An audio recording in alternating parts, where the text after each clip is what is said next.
Kyakkyawar addu'a.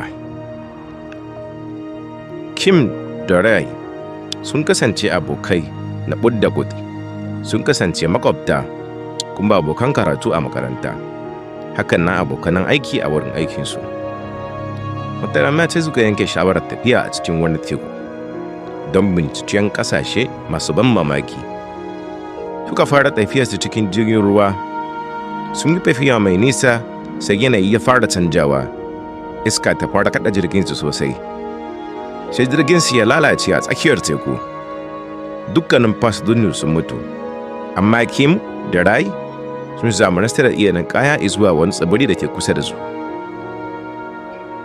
Tsibirin na kasance babu kowa, ko itace ma babu.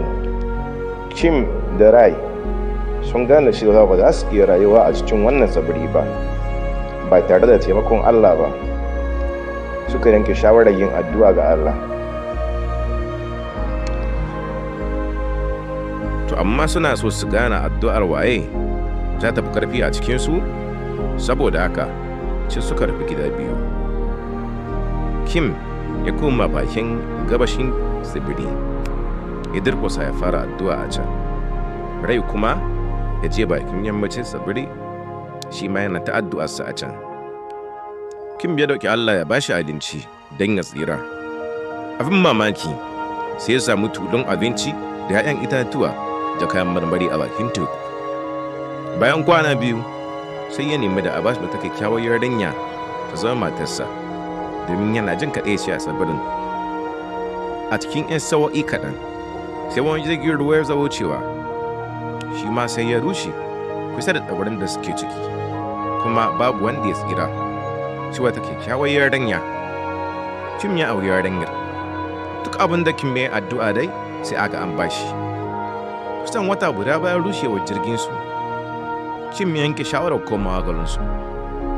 Ya roƙi Allah ya aiko masa da jirgi da kai shi gida. Tabbas, kwatsam sai wani jirgi ya zo wucewa ta wannan tsibirin. Ai kuwa ya tsaya, ya ɗauki Kim da matarsa,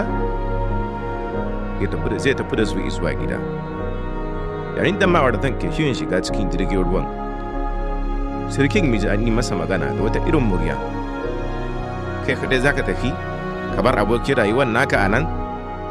Kim yi mamaki matuƙa, ya ce, shi zan iya sanin wane ne yake wannan maganar, kuma da wa ake nufi? Alhalin ina da matata a tare da ni? Muryar ta ce, ni ne wanda kuke addu'a a gare shi, wanda kuka nema don ceton ranku, kuma kuka nema abinci da wurin kwana kuma da mata. Kin mai durkusa a ƙawace ya ce, na gode Allah. Nan take sai Kim ya tuna da abokin sarai wanda ya manta duk wannan tsawon lokacin. Sai muryar ta ce masa, ba amsa addu'a ka ba, addu'ar rai kawai na cika. Ya yi addu'ar idan abu ɗaya kaɗai.